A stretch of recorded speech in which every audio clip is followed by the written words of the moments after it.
Good morning, this is Serena Martha Hedrum, and welcome to the Jamaican Business News Summary, a weekly program of business-related news. Good evening, I'm Mick Jennings, and this is a special report on the ongoing financial scandal surrounding Stocks and Securities Limited, SSL. The Financial Services Commission, FSC, has obtained a court order blocking the directors of SSL from taking action to wind up the company that is at the center of a multi-billion-dollar fraud. The order was granted after the FSC went to court to stop an attempt to liquidate the company's assets. The court document named SSL, Katie and Campbell, Hugh Croskery, Lawrence Adamson, and Peter Niv as defendants in the matter. Finance Minister Dr. Nigel Clark has stated that the members of SSL applied to the company's Office of Jamaica for a member's voluntary winding up on January 16, 2023. Clark also added that the FSC had put the company under temporary management, using its powers under the Financial Services Commission Act. The court order restrains SSL, the purported trustee of SSL, and directors of SSL from disposing of, dealing with assets and liabilities in SSL name or its client's name, withdrawing, transferring, or otherwise dissipating any funds from accounts in its name, wherever held, and interfering with the acts of servants or agents of the FSC and temporary manager. This fraud, which has reached $3 billion, has prompted the finance minister to ask for international assistance in uncovering the issues that led to the fraud and to help recover any assets or proceeds of the fraud. Clark has stated that Jamaica is a serious country, where, if you defraud investors, you will be caught, you will be brought before the law, and you will be punished.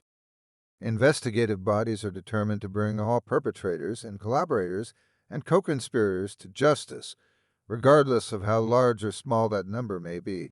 The finance minister has also stated that assets that have been procured with the proceeds of this will be found, and all legal means will be made to initiate and succeed in forfeiture proceedings. Investigative bodies are determined to bring all perpetrators and collaborators and co-conspirators to justice, regardless of how large or small that number may be. The finance minister has also stated that assets that have been procured with these proceeds will be found, and all legal means will be made to initiate and succeed in forfeiture proceedings.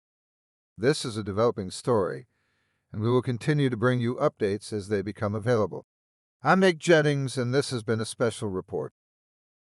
In a recent Jamaica Observer Business Forum, representatives of the Jamaica Securities Dealers Association, JSDA, discussed the importance of reviewing institutions' risk management framework in order to detect and prevent fraud in the financial services industry.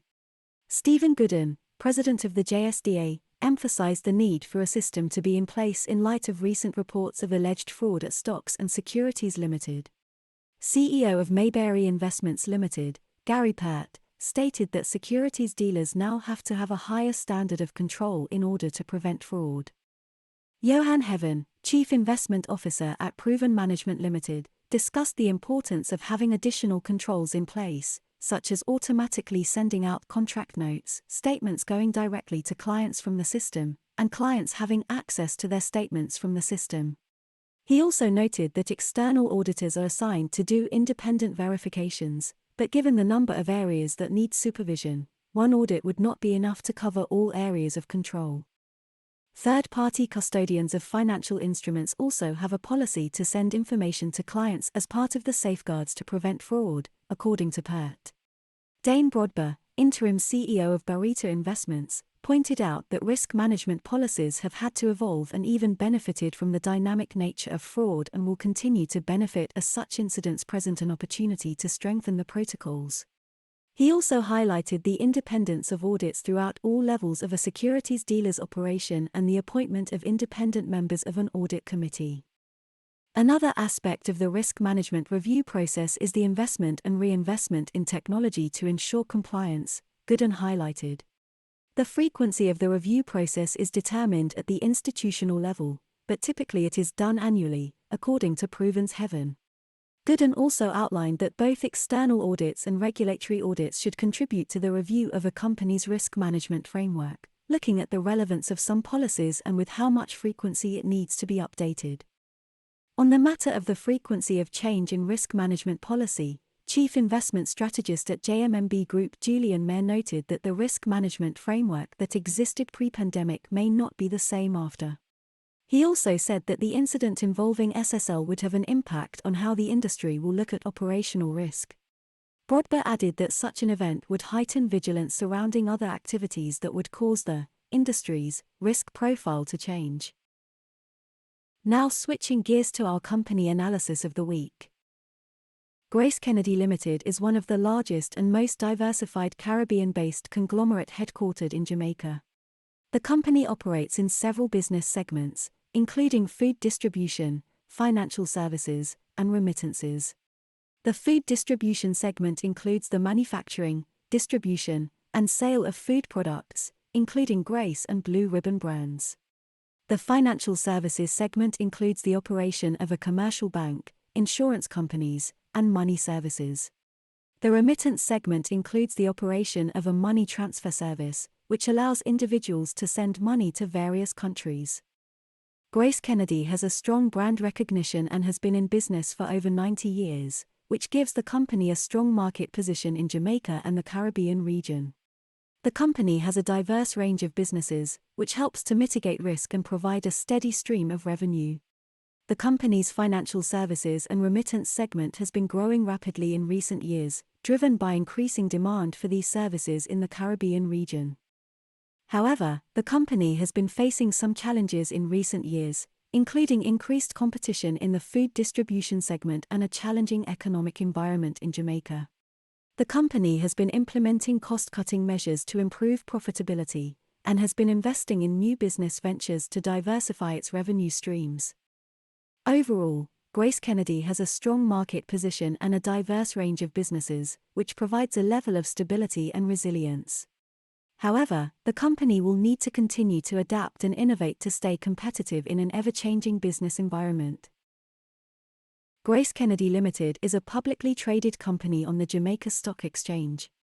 A financial analysis of the company would involve reviewing its financial statements and ratios to evaluate its financial performance and health. One key metric to look at is the company's revenue and profitability. According to its latest financial statements, Grace Kennedy reported revenue of JMD 83.9 billion and net profit of JMD 4.8 billion for the fiscal year ended September 2020. This indicates that the company is generating significant revenue and is profitable. Another important metric to consider is the company's return on equity, ROE, which measures how efficiently the company is using its shareholders' equity to generate profit. Grace Kennedy's ROE for the fiscal year ended September 2020 was 18.1%, which is considered to be a strong return. It is also important to look at the company's liquidity, which measures its ability to meet its short-term financial obligations. Grace Kennedy's current ratio, which compares current assets to current liabilities, was 1.3x for the fiscal year ended September 2020, indicating that the company has sufficient liquidity to meet its short-term obligations. It is also important to look at the company's debt levels. Grace Kennedy's debt-to-equity ratio for the fiscal year ended September 2020 was 0.5x, which is considered to be low and indicates that the company has a relatively low level of debt. However, it's worth noting that the company's operating performance has been affected by the COVID-19 pandemic, with revenue and net profit declining in comparison to the previous fiscal year. Procter & Gamble, P&G, is a large multinational consumer goods company based in the United States. A comparison of Grace Kennedy's financial metrics to P&G's would provide a benchmark for how the company's performance compares to a well-established and successful global player in the consumer goods industry. One key metric to compare is revenue. P&G reported revenue of $65.3 billion for its fiscal year ended June 2020. This is significantly higher than Grace Kennedy's revenue of JMD 83.9 billion for the fiscal year ended September 2020, which, when converted to US dollars, is around $571 million. Another metric to compare is profitability. P&G reported net profit of $5.7 billion for its fiscal year ended June 2020. This is also significantly higher than Grace Kennedy's net profit of JMD 4.8 billion for the fiscal year ended September 2020, which, when converted to US dollars, is around $40 million. Another metric to compare is the return on equity, ROE, which P&G's ROE for the fiscal year ended June 2020 was 17.2%, which is similar to Grace Kennedy's ROE of 18.1% for the fiscal year ended September 2020. It's important to note that the P&G is a significantly larger company with a broader range of products, which would naturally lead to higher revenue and profit. Additionally, P&G is a global company with operations in more than 180 countries, whereas Grace Kennedy operates primarily in Jamaica and the Caribbean region.